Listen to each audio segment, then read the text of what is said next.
nga comparer ñaari wax yi différence bi lan moo ci am xëy na somme d'argent bi ndaw si di wax Moustapha Diop nee na il n'a jamais reçu quoi que ce soit de cette dame là mais pour man enquête moo war a def liggéeyam c'est pas à l'Assemblée nationale c'est pas aux députés de juger et de faire une enquête suñu demee nag ba def enquête bi nag ba xam ne effectivement moom amel na ndaw si bor je te parle pas de trésor public de je te parle pas de trésor public parce que Moustapha Diop encore une fois bu nekkee xaalis bi trésor public la jógee même bu santoon ndaw si bu ko newoon dugal sa loxo ci safara bi wala sotti ci acide du ko def dëgg la lu dëgg kon bu wax dofee nopp ba koy dégg warta dof entre ñoom ñaar c'est quelque chose de civil parce que tey même bu nekkoon ndaw si Moustapha Diop nekkul député ndaw si kenn tëju ko est-ce que sax mi ngi kaso est-ce que c'est une question que je me pose est-ce qu'elle est en prison est-ce qu'elle dort dans la prison tey bu nekkoon ndaw si sax yóbbu na ko gendarmerie wala mu yóbbu ko police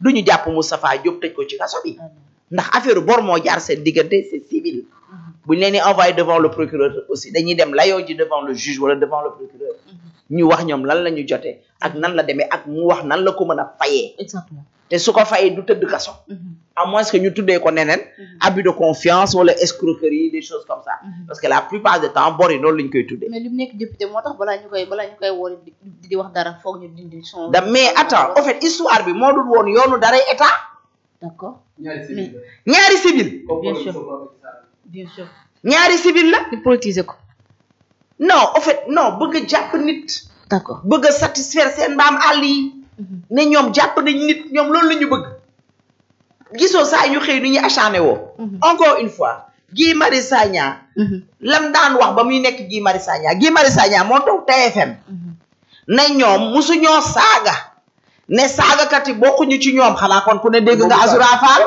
non waxuma la xanaa dégg nañ Azoura Fall xanaa dégg nañ bi muy nekk soi-disant un honorable député di saaga son excellence le président Macky Sall loo xam ne tey ñeema gis ci assemblée bi benn kilo pomme boobu nekk biir assemblée nationale c'est digne fils du Sénégal c'est diplomate c'est noble ñooñu nekk biir assemblée nationale nekk dans l'opposition là ces gens-là ne vont jamais au plus grand jamais insulter son excellence le président Macky Sall ils vont jamais insulter Ousmane Sonko rawatina seen sagaru député yooyu nga xam ne tekkiwuñu dara diggante démb ak tey d'accord kon Guy Marius Sagna man su ma gisee ku muy wax dara nga gëm ko man loolu daf may def kaa man franchement soxna si man loolu daf may def kaa ils ont utilisé le peuple ils ont menti à ce Sénégal là ils ont fait du n'importe quoi dans ce Sénégal là pour arriver fi ñu arrivé tey moo tax na yàlla nattu leen ne leen def ngeen ba pare dama leen doon won ne man maay yàlla yéen doo leen yàlla teg naa leen ci nguur gi waaye dinaa leen teg loo xam ne doo leen mës a avancer loo Sénégal sens contraire te c'est man Samba je peux dire que ils le font exprès pour delloo Sénégal ginnaaw non Sénégal ñoo bëgg loolu man dafa mel ni ils le font exprès delloo Sénégal ginnaaw man nag dafa am chaque fois lu may wax su ma toogee ci plateau yi quand je suis devant des trucs je demande à Diomaye qu'il se ressaisisse et qu'il siffle la fin de la récréation c'est trop xam nga croiser seen loxo rek ne bêtise bu am Ousmane Sonko la wala les députés wala les ministres ah non moom lañ Ousmane Sonko encore une fois Sénégalais dañoo war a xam ne gomme lañ ko bindee gomme plutôt crayon lañ ko bindee xam nga crayon dafa am fii bind bi am fii gomme bi Diomaye saa yoo xëy mën na koo def nii fa lax mu dem Ousmane Sonko n'est rien du tout il a été écrit par crayon il a été nommé député yee mu xeeb ba def leen ay dof sànni leen ca biir assemblée nationale bi sax ñoo ko gën a légal sagaru Baara Ndiaye mi ngaramu nii jaaykatu reen gii moo ko gën a légal ndax moom waaw kan mooy honorable Cheikh Baara Ndiaye yow doo ma bàyyi nga naan honorable Cheikh Baara Ndiaye sa déshonorable Baara Ndiaye nga naan ñuy wax barki démb dëkk bi dafa metti takk leen ay ceinture takk leen seen biir bu leen lekk bu leen naan rationaliser leen état day rationaliser ñu gis leen ñoom charlatan yi ñu toog fenn di xawaare lu day ne weeru koor di dëgglu musique di taasulu di fecculu ñu ne dëkk bi dafa metti déshonorable Baara Ndiaye boobu moo gën a légal Ousmane Sonko ndax Diomaye mënta xëy rek gome Baara Ndiaye nii alors que Ousmane Sonko crayon taatu crayon bi avec la gomme tu fais comme ça poussière bu dem yoonam il faut que qu'il fasse dégager ce Ousmane Sonko là Diomaye ne fera jamais ça si xam nga soxna si tey bu nekkoon Ousmane Sonko mooy président bi comme ni ko seen le borno la di ko waxee seen borno bi. ni mu koy waxee le Amadou Ba la. su nekkoon Diomaye mooy premier ministre bi. Ousmane Sonko nekk président bi. bêtises yi Ousmane Sonko di def si Diomaye le fait il le dégage il le gomme carrément. Et on serait d'accord avec lui. D'accord. Et si c'était un autre aussi, dégage nañ ko depuis très longtemps. Ah oui. Ousmane Sonko il ne rapporte rien du tout. Et en tant que premier ministre, alors que je pense que moom moo war a définir comment on dit ça en politique, ce que le président doit faire là. Je pense que moom moo war a dimbali président bi voilà Vraiment. pour que le président puisse travailler. Exactement. Il ne va nulle part. Il ne bouge pas. Ouais. Il ne voyage pas. Pourquoi? Il ne sens contraire. Il vient suñu investisseurs yi ñu fi amoon mu leen di toroxal di leen dàq di leen tëj. Ah ouais. ku mel ne Khadim Ba. lan la def pour mériter la prison. Ah oui. la ku mel ne Samuel Sarr. Quelqu'un qui emmène des gens pour créer des emplois parce que s'il ouvre quelque chose dans ce Sénégal-là on crée des emplois dinañ la jël ma jël keneen ak keneen mu liggéey bu dee ñaari doomu Sénégalais sax dinañ leen ci dugal te dëkk boo indi étranger muy liggéey parce que ñun dañuy dem ci dëkk étranger yi di fa liggéey mais dañuy imposer ñu jël doomu réew ma Ah oui. Bien lu sûr. mu mënti doon da ngay indi say nit mais da ngay indi doomu réew mi Bien sûr. qu'est-ce qu'ils ont mérité qu'est-ce qu'ils ont fait pour mériter la prison encore Farba Ngom qu'est-ce que Farba Ngom a mérité pour faire la prison parce que Farba Ngom est un guéwél le guéwél ne doit pas être millionnaire ou milliardaire Ah non, ça c'est juste déterminé. non c'est ça qu'il a dit c'est ça que Ousmane Sonko a dit Ah oui. ana guéwél ak milliardaire kon moom moo war a doon milliardaire kon moom moo war a doon milliardaire Qui c'est? non loolu la bëgg a wax qu'est-ce que mon ami mon frère Tahirou Sarr a fait pour mériter la prison parce que c'est le beau-père du fils de Macky Sall Ah ouais. c'est le beau-père du fils de Macky Sall doomam bu jigéen mooy sëy doomu Macky Sall Mais ça n'a rien à voir ce dossier avec la politique. si parce que lépp ñoom na laal Macky Sall la ñu bëgg jot D'accord. Macky Sall la ñu bëgg jot fonds intérieur am kii jullit la Macky Sall jullit la yàlla dafa def ci moom diine D'accord. kooku jot ko du noonu xam nga jullit dëgg rek ngay jox rek jot ko ku dul jullit dëgg yéefar rek ngay laal kobos ko rek jot ko mais jullit dëgg doo ko laal rek jot ko D'accord. bëgg koo laal ci lan Tahirou Sarr yaa ngi wax sànq affaire Covid il a donné un chèque de 1 milliard Ah ouais.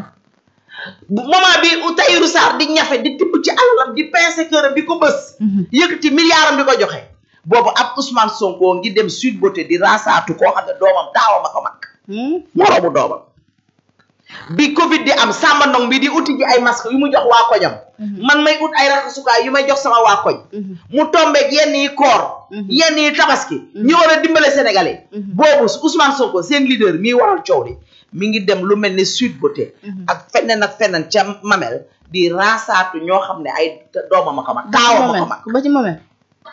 lépp a ngi fi kon ñooñu lan lañ leen tëjee aigri D'accord. si on était dans un pays normal soxna Ousmane Sonko ne serait pas président de la République D'accord. mais nag Il ne le sera jamais.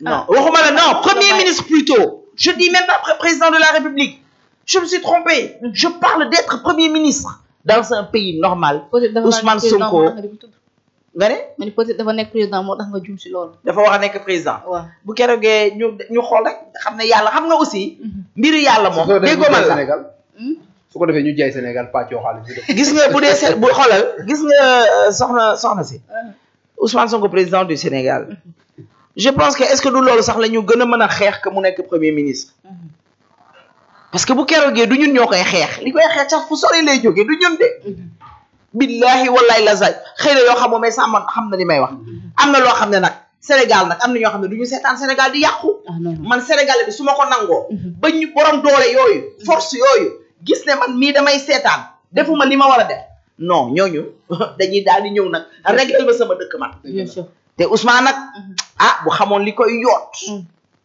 dina moytu de lan moo koy yor ba pënd bi wuri d'accord ba pënd bi wuri ba pënd bi wuri na ñëwaat alors Samba déjà bu fekkente ni si dizaine subvention yi way góorgóor dañ gën a métti yéen manque de moyens la ñu mën a teg wala yéen mécanisme ñu war a mën a teg ngir yenn jafe-jafe di bañ ci agsi parce que déjà dëkk bi rien ne bouge pour le moment. Bon, avant tout d'abord dama lay tegal li nga déglu. Mais ça, da nga yor say déglu. Le rapport de la Cour des comptes relève des manquements graves qui pourraient revêtir diverses qualifications pénales. Selon le ministre de la Justice, est-ce que vos experts sont arrivés à la même conclusion? On a eu des discussions avec les autorités, y compris avec le ministre de la Justice, qui a confirmé ceci. C'est le rôle du ministère de la Justice et de la justice sénégalaise de poursuivre ces faits. Mais est-ce que vous les qualifiez de la même façon? Il faut laisser la justice prendre son cours et les investigations prendre leur cours, et puis ceci va déterminer si ces faits ont eu lieu ou pas lieu. Dans les semaines qui viennent, c'est de pouvoir déterminer ce qui s'est passé, comment c'est passé et quelles sont les mesures que nos autorités vont prendre afin d'éviter ceci de se répéter dans le futur. Ça, il n'y a rien de conclu. Quand même. donc kat ay kàcc la lu ñuy wax xaalis lii la ay pàccal forox. waaw comme sama pàccal forox. dañuy jël li moom pàccal foroxal lekk def kaane xorom. fu mu nekk nii nag te moom li mu la wax dafa leer nee na ñoom ñi nga wax ne ñoom ñi nga xam ñoom ñu wax ne ay faux chiffres la c'est à eux d'aller voir comment ces chiffres-là ont été falsifiés et qu'ils amènent des éléments de justification avant que ñoom ñu def quoi que ce soit. foofu nag le problème bi amee. lan la ma fekkee ne man dama laa sosal te aw ma benn preuve pour que ma mën a jóg déglu sa xaalis mais su ma amul preuve fan laa jëm. foofu la Sénégal toll. et loolu c'est extrêmement grave. te FMI kaful fawul réewul. li ci am solo nag. mooy ne que chacun assume ses responsabilités. bien sûr. njiit soo ko doonee. tu dois parler peu. da ngay mel ni ku mel ni Macky Sall son excellence. nekk un homme pondéré. un homme digne. un homme qui aime sa patrie, nit ku bëgg réewam. bëgg dëkkam. xam fu mu war a teg tànkam. xam lu war lu ak yelloo waa dëkkam. mu dox ci li nga xam ne moo koy avancé loolu. waaye yow nekk nit koo xamante ne. yow sa wax yëpp politique la lépp loo def rek pour yàq gor la pour nuire gor la pour sosal gor la pour ternir image yi gor la waaye nag gis nga gor soo toppoon fii di ko yàq ba 1000 ans yàlla jàppale ko mënoo ci dara te président Macky Sall du tey du suba du ginnaaw suba lay doon seen morom ci liggéey. dëgg la du seen morom du seen mappandoo au ñoom. Tu penses que les présidents d'Afrique là qui ont permis au président Macky Sall nekk seen porte-parole ñuy wax ñooñu nga yaakaar ne ñooy fekkee ne li ñuy wax ci président Macky Sall dégg la ñoom dinañ ko jox bopp. déedéet. nga yaakaar ne Donald Trump bi nga xam ne dafa invité président Macky Sall fekkoon ne ñoom li ñuy wax dégg la dinañ ko jox bopp ba di ko invité. si c'était du vrai. mais il faut que les gens arrêtent nit da ngay wax sa nit ki lu ko yàlla may dénk ko nangul ndax yow sa xol di sedd soo ko deful. di ko yéene day bëgg di gën a fleurir day gën a bëgg di scintiller day bëgg di gën a éclairer yow ngay nekk dans l'obscurantisme ba bi ngay péri ci obscurantisme boobu noonu gouvernement bi nag problème bi ci loolu lañ nekk amuñu vision xamuñ fi ñu teg seen tànk te ci ay manipulation kese la ñu nourrir Sénégal na fekkee ne manipulation yooyu ñoom day foosal seen poche nañ ci continuer xool qui va en pâtir. bien sûr alors l'autre point de l'actualité ñu wax ci li nga